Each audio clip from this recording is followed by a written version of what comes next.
Bonjour à tous et à toutes, donc l'année 2013 étant finie, je vous souhaite déjà donc une bonne année 2014. Donc aujourd'hui on se retrouve pour une vidéo qui sera annuelle. Donc je ferai aux alentours du justement fin décembre, au moment où je posterai les lectures du dégel donc du mois de décembre. Ces vidéos ce sera donc les annuels de dégel. En face, je vous présenterai tous les livres lus et chroniqués durant l'année qui est passée. Donc là je vous présenterai tous les livres que j'ai lus et chroniqués. Je dis chroniqué parce qu'il y en a certains que j'ai lus mais que je n'ai pas chroniqué. Je prends exemple de tous les CCS, juste Canvas.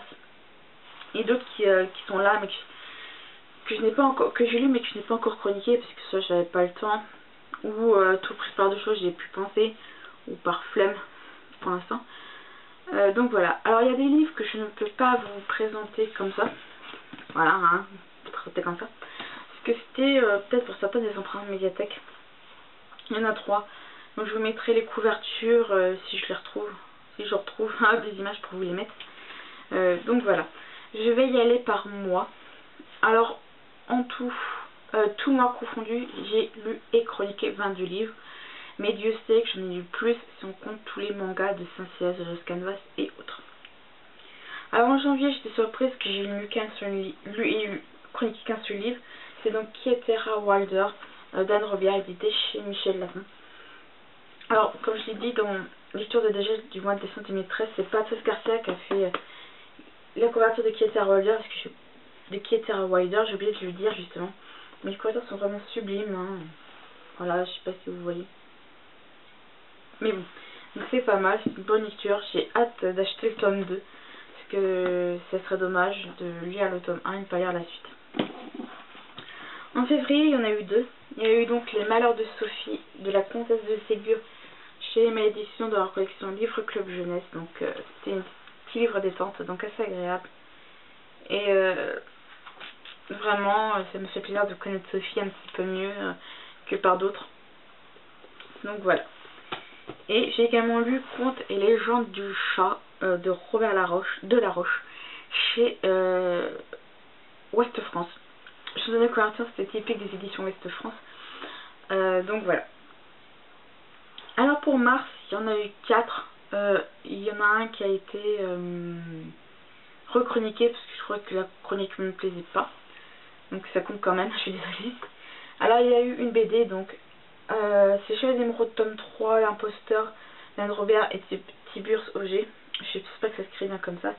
Chez Michel Lafon et Casterman. Alors Michel Lafon, ce sont ceux qui ont publié les romans. Enfin les romans sur les Émeraudes et Casterman, je pense peut-être plus côté BD. Donc je sais que le tome 4 est sorti en novembre je crois, fin novembre, donc ce serait dommage de passer aussi à côté. Et aussi La Guerre des Elfes, donc le tome 1 d'Herbie Brennan chez Pocket Jeunesse. Ça fait bizarre de le reprendre dans les mains parce qu'il a l'air, il est je crois plus fin que le tome 2. Donc voilà. Il y a également eu Les Œufs d'Alexandre, donc le tome 4, Sarah Anne d'Anne Robillard chez Michel Lafon. Oui, j'en ai des romans d'Anne Robillard à la maison. Et vous n'en aurez pas fini d'entendre parler avec moi. C'est la première fois que je prends vachement aussi bien soin d'un roman, en tout cas. Je sais beaucoup en dire, mais tu prends pas son petit, j'essaie de faire mieux, mais c'est pas simple. Surtout quand on est dans les sacs.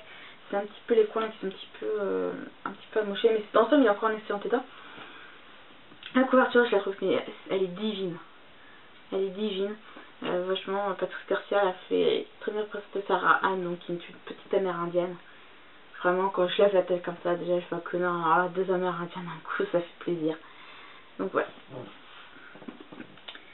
Et j'ai rechroniqué La bibliothécaire de Gudule chez Le Livre de Poche. Au mois d'avril, il y en a eu 15, c'était Contes du Groenland. J'ai ma petite liste ici, hein, je n'avais pas étonné, j'ai oublié de vous le dire. Il y a eu Contes du Groenland de Knud Rasmussen. Alors l'édition, je ne sais plus. De toute façon, les chroniques sont toujours en ligne, si vous voulez les revoir, vous pouvez.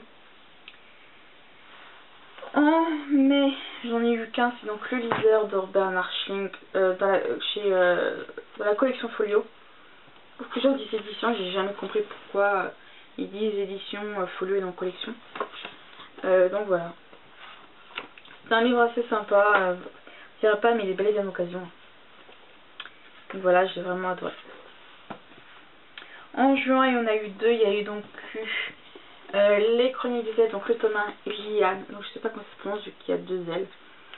Donc Jolie Fête Jeanne chez Fleuve Noir. C'est vrai que le tome 1, j'étais sortie perplexe, mais j'ai hâte de lire le tome 2 pour pouvoir peut-être me faire un meilleur avis. Et j'ai eu un gros coup de cœur de cette année 2013.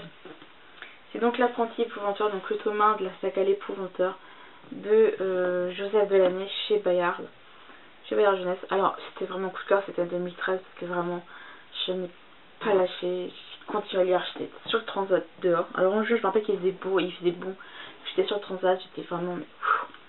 J'ai hâte d'avoir la suite parce que le tome 1 c'est un réel plaisir de lire. En juillet, c'est là où il y en a eu le plus de lus parce que c'est là que la bibliothécaire... Attendez, je crois que j'ai oublié un livre. Non, je n'ai pas oublié, excusez-moi. Parce qu'en fait, c'est vrai que, comme j'ai dit, juillet, c'est le moment où je pars en vacances. Donc, j'avais pas d'accès à internet, tout ça. Bonjour, vous me dire, bah oui, mais en mars, on a lu 4. Non, je le répète, la bibliothécaire, je l'ai déjà lu il y a X longtemps. J'ai seulement refait la chronique. Alors, j'ai lu en premier Contes du Maine et d'Anjou de Thérèse de Castellane. Alors là aussi, j'ai oublié l'édition. Donc vous en faites pas, il y a toujours les chroniques en ligne et je crois que vous verrez peut-être écrit sur la couverture, l'édition sur la couverture.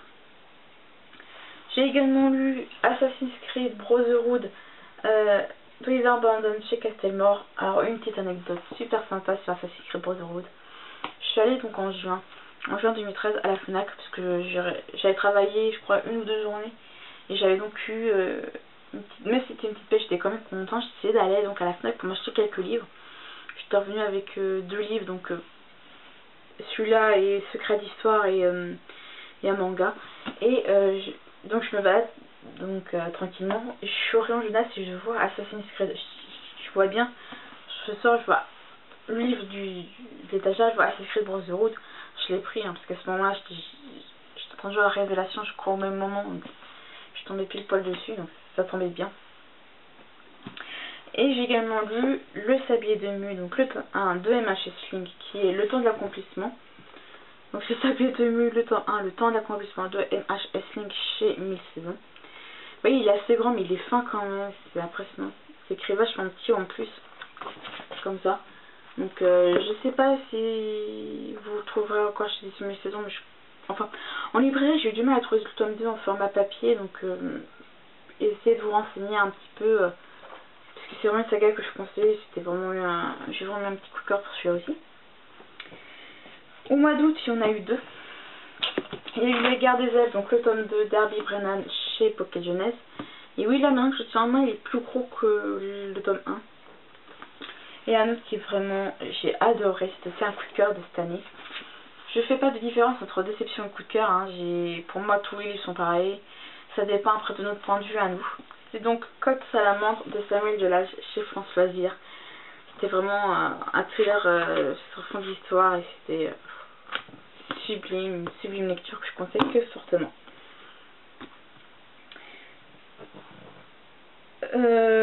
En août, je me rends compte que j'ai fait la pire boulette de ma vie en août.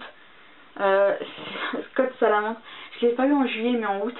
Je me rends compte que j'ai fait la pire boulette de ma vie. Excusez-moi. Attendez. Oui, en août, pardon. Je l'ai fait, je crois, août.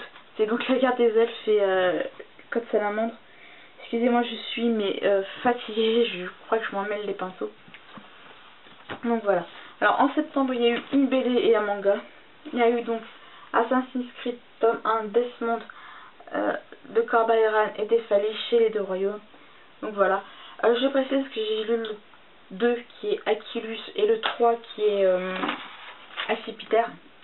Je sais pas si ça se prononce comme ça. Mais je les ai pas chroniqués parce que c'était des emprunts médiathèques. J'étais en train d'essayer de lire autre chose, mais je n'ai pas. Je crois que j'ai pas eu le temps ou j'avais pas envie de les chroniquer. Je sais plus.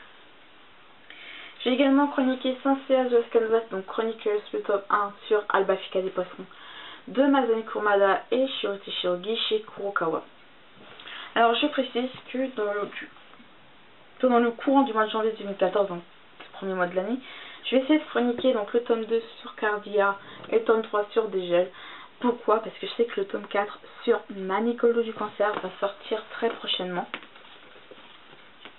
Donc voilà. Donc en fait il n'y avait que le tome 1 de Assassin's Creed Chronicles et le tome 1 d'Assassin's Creed. Alors, en octobre, il y a eu là Assassin's Creed Forsaken d'Oliver Brandon chez Milady. Donc les post-it, je suis pas tardée à les enlever, t'en fais pas.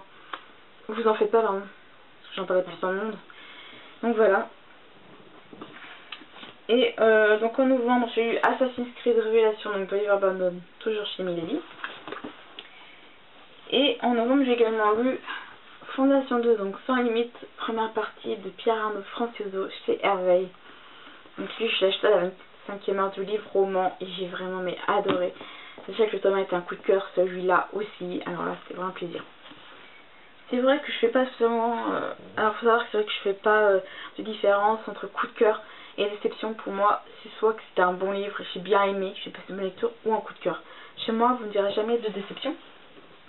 Et donc en décembre, j'ai lu qu'un livre, c'était Le Sablier de Mu, donc le tome 2, La Guerre des Immortels, donc sur ma liseuse. Donc voilà.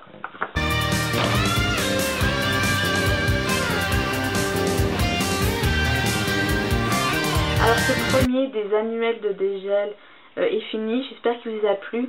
Si vous voulez que je fasse un deuxième courant, justement fin de l'année 2014, début 2014, pour un peu vous parler de mes lectures de 2014, si vous voulez que je refasse ça justement en décembre, vous pouvez me dire dans les commentaires, ça peut toujours me faire plaisir. Sur ce, je vous dis donc bonne lecture et à bientôt. I just want to know what my life is for. Winning every match I have to play. I haven't felt like this before. The truth is gonna be revealed today. I really don't have anyone to slay. No need to live this way. Love will fill the